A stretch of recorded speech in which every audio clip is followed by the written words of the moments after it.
சமையல் அறையில், இது எப்படி ஆங்கிலத்தில் சொல்றது? In the kitchen. ஃபன்டிஸ்கிரிப்ட் இன் தி கிச்சன். அம்மா சமையலறையில் சுறுசுறுப்பாக இருந்தபோது தபால்காரர் அழைப்பு மணியை அழுத்தினார். இப்ப இது எப்படி ஆங்கிலத்தில் சொல்றது? இதுக்கு சரியான சென்டென்ஸ் ஃபார்மேஷனோட நம்ம போகணும். முதல்ல இந்த சென்டென்ஸ் உருவாக்குறதுக்கு சப்ஜெக்ட் வேணும். சமையலறையில் சுறுசுறுப்பாக இருந்த போது தபால்காரர் அழைப்பு மணியை அழுத்தினார்கள். தபால்காரர் தான் சப்ஜெக்ட். அழுத்தினார் என்பது வர்பு. அழுத்தினார் என்பது வர்பு. அழைப்பு எதை? அழைப்பு மணியை. அதான் ஆப்ஜெக்ட். அதான் ஆப்ஜெக்ட். அழைப்பு மணியை அப்படிங்கிறது ஆப்ஜெக்ட். இப்ப நம்ம எழுத ஆரம்பிச்சோம். நமக்கு காம்பனன்ட் நமக்கு தெளிவா புரியும். இப்போ சென்டென்ஸ்ல உள்ள காம்பனண்ட்டை புரிஞ்சுக்கணும்னா ஃபர்ஸ்ட் நம்ம சப்ஜெக்ட்ல இருந்து ஸ்டார்ட் பண்ணணும். அதுக்கு முன்னாடி இந்த அழைப்பு மணியை அழுத்தினார்னு இருக்கா? அழுத்தினார்ங்கிறது வந்து ரிங். ரிங், ரேங், ரங். இப்ப ரிங்னா அழுத்து, அழைப்பு மணியை அழுத்து, ரிங், மணி அடித்தார், ring the bell, ring the door bell அப்படின்னு இந்த இடத்துல வருது. அப்ப ரிங்கிறது பிரசன்ட், அழுத்தினார் அப்படின்னா பாஸ்ட் டென்ஸ் வருது. அப்ப ring, rang, rung first verb, second verb, third verb. அதாவது பாஸ்ட் பார்ட்டிசிபிள். இது பாஸ்ட் பார்ட்டிசிபிள், பார்ட்டிசிபிள் வெர்பு. இது பிரசன்ட், இது past. Present tense, past tense, past participle. இந்த 3 ஃபார்ம் இருக்கு. இதுக்கு நமக்கு வேண்டியது அழுத்தினார், ரேங்க். அப்போ சென்டென்ஸ் எப்படி எழுதலாம்? The postman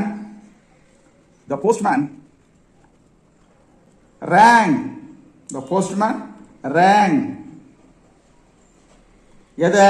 doorbell. The doorbell. The doorbell. Doorbell. Okay. எப்ப? while doorbell. while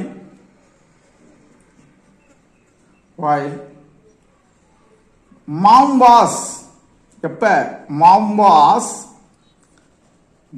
was busy. in the kitchen.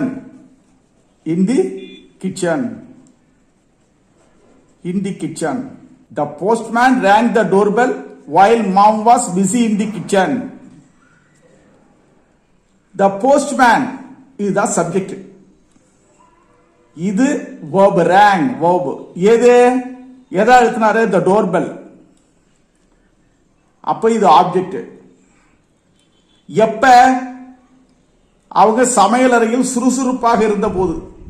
எப்பொழுதுங்கிறதுக்கு வந்தா அது வந்து அட்ஜெக்ட். எங்கே? in the kitchen. எங்கே வந்தா அதுக்கு adjunct. Okay, adjunct. Subject verb, object, adjunct. So the sentence is SVOAA sentence. The sentence pattern is SVOAA.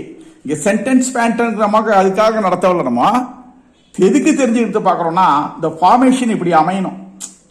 எது subject, எது வெர்பு, வெர்புக்கு அப்புறம் என்ன வரும், சப்ஜெக்ட்டுக்கு அப்புறம் என்ன, வெர்புக்கு அப்புறம் என்ன, அதுக்கப்புறம் இந்த attachment.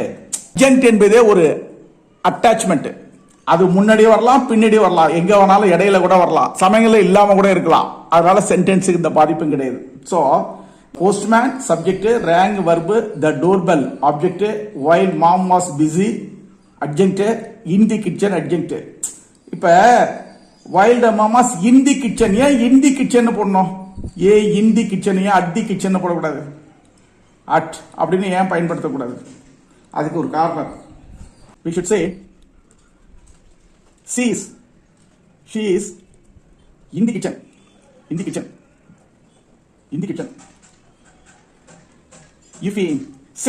you say she is on the kitchen. Meaning என்ன கேட்டீங்கன்னா, மீனிங் என்னன்னா, மீன்ஸ் அப்படி சொன்னா she was standing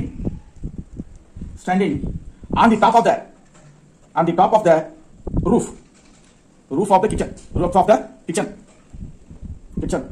and we shouldn't say at the kitchen. For some reason,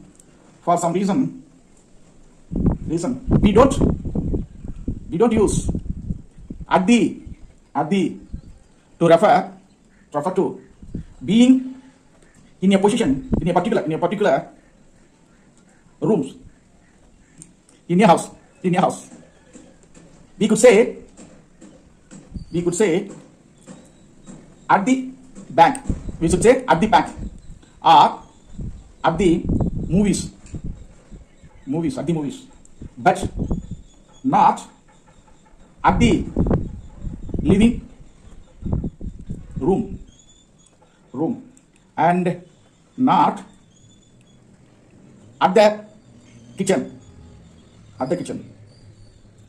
I hope that helps to understand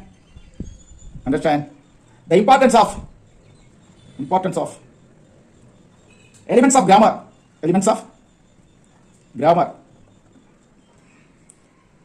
And what is the phonetic script for the postman rang the doorbell while mom was busy in the kitchen? The postman rang the doorbell. Why? Ma'am was busy in the kitchen.